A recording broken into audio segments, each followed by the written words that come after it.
សួស្តីអ្នកទាំងអស់គ្នានៅក្នុងវីដេអូថ្ងៃនេះខ្ញុំធ្វើឡើងដើម្បីជាការឆ្លើយតបទៅនឹងបងស្រីម្នាក់ដែលគាត់បានឆាតមកសួរខ្ញុំបាទកាលពី 4-5 ថ្ងៃមុននេះណាបាទដោយសារតែខ្ញុំរវល់នឹងភារកិច្ចផ្ទាល់ខ្លួនទើបអត់មានពេលបានធ្វើវីដេអូបញ្យល់ភ្លាមបាទអញ្ចឹងគាត់បានសួរថាលោកគ្រូខ្ញុំចង់ចេះនិយាយនឹងសរសេរអង់គ្លេសតែខ្ញុំអត់ចេះរៀបឃ្លាប្រយោគមិនដឹងជាត្រូវរៀបពីណាទៅណាមុនអញ្ចឹងណាបាទអូខេអញ្ចឹងបន្ទាប់ពីទស្សនាវីដេអូមួយនេះចប់ខ្ញុំសង្ឃឹមថាបងស្រីក៏ដូចជាបងប្អូនទាំងអស់គ្នាដែលកំពុងតែតាមដានទស្សនាវីដេអូមួយនេះនឹងទទួលបានរូបមន្តមួយនេះយកទៅប្រើប្រាស់នៅក្នុងការរៀបប្រយោគនិយាយក៏ដូចជាសរសេរផងដែរអូខេអញ្ចឹងតោះយើងចូលសិក្សាទាំងអស់គ្នាតែម្ដងអូខេអញ្ចឹងបងប្អូនមើលទាំងអស់គ្នាបាទរូបមន្តមួយនេះគឺជារូបមន្តមូលដ្ឋានគ្រឹះសម្រាប់បងប្អូនយកទៅតាក់តែងប្រយោគក្នុងការនិយាយក៏ដូចជាសរសេរផងដែរណាចឹងនៅពេលដែលបងប្អូនតែងប្រយោគបាទបងប្អូនត្រូវមាន subject បន្ទាប់មកបងប្អូនត្រូវមាន verb ហើយបន្ទាប់មកគឺមាន object បាទចំពោះ object ហ្នឹងពេលខ្លះមានពេលខ្លះអត់បាទអាស្រ័យទៅលើបាទប្រយោគរបស់បងប្អូនហ្នឹងពេលខ្លះវាមាន object ទើបវាមានន័យស្ដាប់បានហើយពេលខ្លះមិនចាំបាច់មាន object ទេក៏មានន័យស្ដាប់បានដែរណាបាទទីទៀតខ្ញុំនឹងមានឧទាហរណ៍បាទខ្លះៗដើម្បីលើកយកមកបង្ហាញជូនបងប្អូនទាំងគ្នាណាអញ្ចឹងមុននឹងចូលដល់ឧទាហរណ៍ខ្ញុំសូមបង្ហាញបងប្អូនទាំងគ្នាអំពីបាទមូលដ្ឋានគ្រឹះមួយនេះសិនណាបងប្អូនត្រូវសិក្សាអំពីអ្វីទៅជា subject អ្វីទៅជា verb ហើយអ្វីទៅជា object ជាមុនសិនអូខេអញ្ចឹងបងប្អូនមើលទាំងគ្នាបាទពាក្យថា subject ហ្នឹងគឺមានន័យថាប្រធានណាបងប្អូនបាទ subject គឺមានន័យថាប្រធានអញ្ចឹងនៅក្នុងការតាក់តែងប្រយោគគឺមានប្រធានណាបាទត្រូវមានប្រធានអញ្ចឹងអ្វីទៅជាប្រធានបាទសំណួរសួរថាអ្វីទៅជាប្រធានបាទជា subject ណាអញ្ចឹងគេបញ្យល់ថា the person or thing which performs the action of a verb ណាបាទអញ្ចឹងបាទប្រធានគឺមានន័យថាមនុស្សឬវត្ថុដែលសម្ដែងសកម្មភាពនៃកិរិយាសព្ទណាបាទអញ្ចឹងមួយទៀតបាទអ្វីទៅជា verb ណាបាទអញ្ចឹងបងប្អូនមើលតើគ្នាបាទ verb គឺមានន័យជាភាសាខ្មែរថាកិរិយាសព្ទណាបាទមានន័យថាកិរិយាសព្ទអញ្ចឹងកិរិយាសព្ទមានន័យថាម៉េចបាទកិរិយាសព្ទគឺ the word that expresses an action បាទគឺមានន័យថាជាពាក្យដែលបង្ហាញសកម្មភាពណាបាទឧទាហរណ៍ដូចរំច្រៀងសើចញ៉ាំអាហ្នឹងគឺសិតតែជាពាក្យដែលបង្ហាញអំពីសកម្មភាពទាំងអស់ណាបាទអាហ្នឹងគេហៅ verb ណាបាទអញ្ចឹងមួយទៀត object អ្វីទៅជា object បាទចឹងពាក្យថា object គឺមានន័យថាកម្មបត្តិណាបងប្អូនបាទមានន័យថាកម្មបត្តិចឹងកម្មបត្តិមានន័យថាម៉េចបាទចឹងគេថា the person or thing that is affected by the action of a verb ណាបាទគឺមានន័យថាមនុស្សឬវត្ថុដែលទទួលរងអំពើនៃកិរិយាសព្ទណាបាទហ្នឹងគេហៅ object ណាបាទអញ្ចឹង subject គឺប្រធានបាទមានន័យថាប្រធាន verb គឺមានន័យថាកិរិយាសព្ទហើយ object គឺមានន័យថាកម្មបត្តិណាអញ្ចឹងប្រយោគដែលបងប្អូនតាក់តែងឡើងគឺត្រូវមាន3នេះណាបាទប្រធានកិរិយាសព្ទកម្មបត្តិណាហើយខ្ញុំសូមបញ្ជាក់ថាកម្មបត្តិពេលខ្លះមានពេលខ្លះអត់ណាបាទអញ្ចឹងយើងចូលទៅមើលឧទាហរណ៍ទាំងអស់គ្នាដើម្បីឲ្យកាន់តែយល់ច្បាស់បន្ថែមទៀតបាទឧទាហរណ៍ថា I get up at 6 o'clock បាទ I get up at 6 o'clockមានន័យថាខ្ញុំក្រោកពីដេកនៅម៉ោង6ណាបាទអញ្ចឹងសំណួរសួរថាតើនៅប្រយោគនេះមួយណាជា subject បាទអញ្ចឹង I គឺជា subject ណាបាទគឺជាប្រធាននៃប្រយោគណាបាទហើយមួយណាជា verb បាទជាកិរិយាសព្ទនៅក្នុងប្រយោគមួយណាអញ្ចឹងពាក្យថា get up ហ្នឹងគឺជា verb ណាបាទហើយ clear ថា at 6 o'clock នេះគឺបាទអធិស្ឋានផងគឺវាមិនមែនជា object ទេគឺវាជាគុណកិរិយាដើម្បីបញ្ជាក់ន័យឲ្យកិរិយាណាបាទដើម្បីបញ្ជាក់ន័យឲ្យកិរិយាសព្ទហ្នឹងឲ្យកាន់តែមានន័យច្បាស់លាស់ថែមទៀតណាបាទអញ្ចឹងក្រោយពីដេកបាទក្រោយពីដេកម៉ោងប៉ុន្មានគឺនៅម៉ោង6ណាបាទអូខេយើងមើលឧទាហរណ៍បន្តទៀត I brush my teeth បាទ I brush my teeth មានន័យថាខ្ញុំដុសធ្មេញរបស់ខ្ញុំណាបាទអញ្ចឹង I គឺជា subject ពាក្យថា brush គឺជាកិរិយាសព្ទបាទជា verb ហើយពាក្យថា my teeth បាទមក clear my teeth ហ្នឹងគឺជា object បាទគឺជាកម្មបត្តិដែលរងអំពើពីកិរិយាសព្ទនេះណាបាទ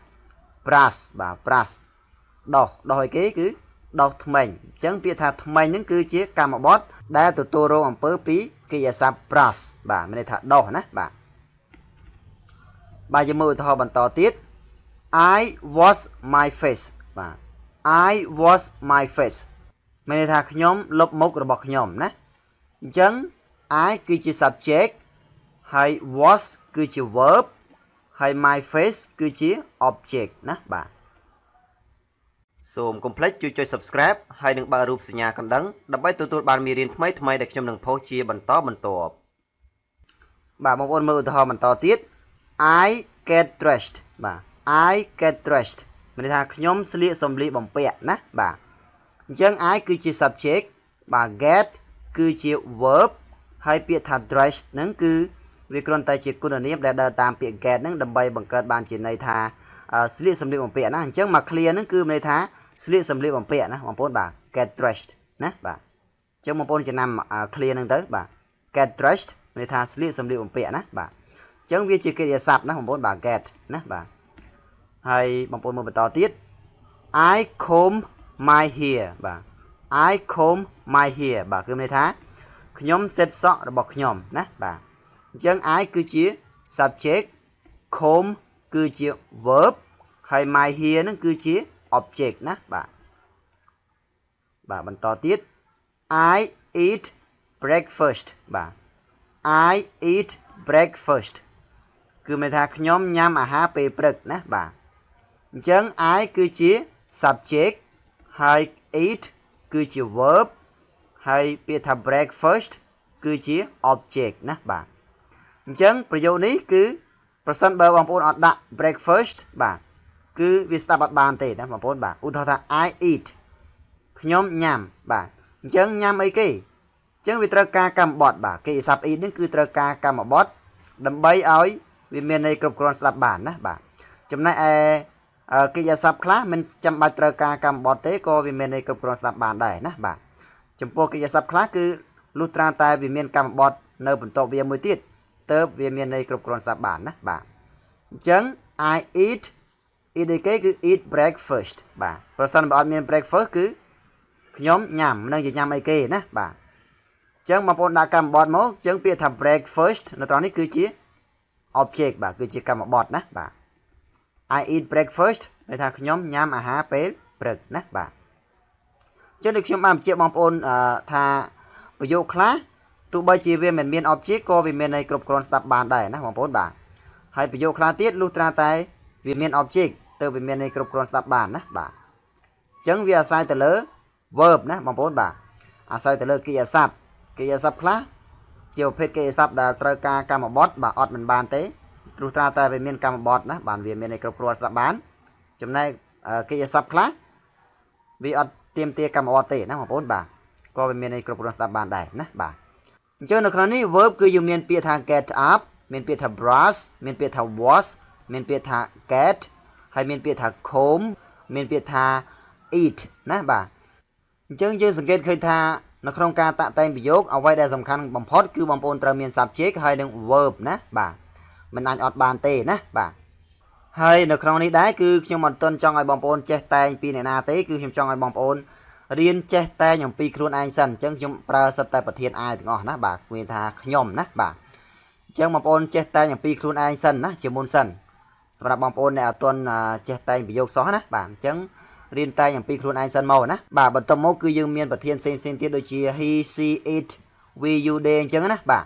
អញ្ចឹងមានប្រធានផ្សេងទៀតច្រើនដែលខ្ញុំមិនទាន់ចង់បង្ហាញបងប្អូនអរគ្នាទេចំពោះដំណាក់កាលនេះខ្ញុំចង់ឲ្យបងប្អូនចេះតែងអំពីខ្លួនឯងសិនណាបាទអញ្ចឹងបងប្អូនរៀនតែង I បាទប្រធាន I យើងមកបន្ទាប់មកមានកិរិយាសព្ទហើយបន្ទាប់មកគឺមានកម្មបត្តិឬក៏ clear អីផ្សេងដើម្បីបង្រៀននៃប្រយោគរបស់បងប្អូនណាបាទអូខេអញ្ចឹងយើងទៅមើលបន្តទៀតបាទឧទាហរណ៍បន្តទៀតបាទឧទាហរណ៍ថា I go to school ណាបាទ I go to school មានន័យថាខ្ញុំទៅសាលារៀនណាបាទអញ្ចឹង I គឺជា subject go នឹងគឺជា verb ហើយ to school នឹងគឺបាទវាជា clear ដើម្បីបញ្ជាក់ន័យឲ្យកិរិយាសព្ទ go នឹងបាទមានន័យថាទៅនឹងទៅណាបាទ go to school ណាបាទគឺវាបញ្ជាក់ន័យឲ្យ បាទគេសាប់គោណាដើម្បីឲ្យកាន់តែមានន័យច្បាស់លាស់ថែមទៀតណាបាទចឹងយើងមើលបន្តទៀត I study English every day បាទ I study English every day មានន័យថាខ្ញុំរៀនអង់គ្លេសរាល់ថ្ងៃណាបាទអញ្ចឹង I គឺជា subject study គឺជា verb ហើយ English នឹងគឺជា object ណាបាទគឺជាកម្មបត្តិណាហើយ everyday នឹងគឺជាគេហៅថាគុណកិរិយាណាបាទគុណកិរិយាតួនាទីរបស់វាគឺបញ្ជាន័យឲ្យកិរិយាសព្ទដើម្បីឲ្យកាន់តែមានន័យច្បាស់លាស់ខ្ញុំរៀនភាសាអង់គ្លេសបាទរៀនយ៉ាងម៉េចគឺរៀនរាល់ថ្ងៃណាបាទរៀនភាសាអង់គ្លេសរាល់ថ្ងៃណាបាទនៅត្រង់កន្លែងនេះប្រសិនបើបងប្អូនអត់ដាក់ពាក្យថា everyday ទេក៏វាជាប្រយោគដែរណាបងប្អូន I study English ខ្ញុំរៀនភាសាអង់គ្លេសគ្រាន់តែថាបងប្អូនដាក់ពាក្យថា everyday មកវាកាន់តែមានន័យច្បាស់លាស់ថែមទៀតណាបាទមានន័យថារៀនភាសាអង់គ្លេសយ៉ាងម៉េចគឺរៀនរាល់ថ្ងៃបាទរៀនជារៀងរាល់ថ្ងៃណាបាទអញ្ចឹងណាបាទអូខេយើងមើលបន្តទៀត I speak English បាទ I speak English មានន័យថាខ្ញុំនិយាយភាសាអង់គ្លេសបាទអញ្ចឹង I គឺជា subject speak គឺជា verb English គឺជា object ណាបាទមួយទៀត I read a book every night បាទ I read a book every night មានថាខ្ញុំអានសៀវភៅរាល់យប់បាទអញ្ចឹង I គឺជា subject read គឺជា verb a book នឹងគឺជា object ហើយ every night នឹងគឺជាគុណកិរិយាដើម្បីបញ្ជាក់ន័យឲ្យកិរិយាសព្ទ read នេះអានសៀវភៅយ៉ាងម៉េចអានរាល់យប់ណាបាទអញ្ចឹងមកតួនាទីវាក៏ដូចគ្នានឹង everyday ដែរណាបាទវាជាគុណកិរិយាបញ្ជាក់ន័យឲ្យកិរិយាដើម្បីឲ្យកាន់តែមានន័យច្បាស់លាស់ថែមទៀតណាបាទគេមើលឧទាហរណ៍បន្តទៀត I watch TV បាទ I watch TV ន័យថាខ្ញុំមើលទូរទស្សន៍ណាបាទអញ្ចឹង I គឺជា subject watch គឺជា verb ហើយ TV គឺជា object ណាបាទមើលលើគេគឺមើលទូរទស្សន៍អញ្ចឹងពាក្យថា TV គឺជា object ដែលទទួលរងអំពើពីកិរិយាសព្ទ watch ណាបាទយើងមើលឧទាហរណ៍មួយទៀត I like ice cream បាទ I like ice cream មានន័យថាខ្ញុំចូលចិត្តការីមណាបាទអញ្ចឹង I គឺជា subject like គឺជា verb ហើយ ice cream នឹងគឺជា object ណាបាទអញ្ចឹងបងប្អូនឃើញទេបាទប្រយោគទាំងអស់ដែលខ្ញុំបានឧទាហរណ៍ជូនបងប្អូនអរគ្នានេះគឺសុទ្ធតែផ្ដើមដោយ subject ណាត្រូវមាន subject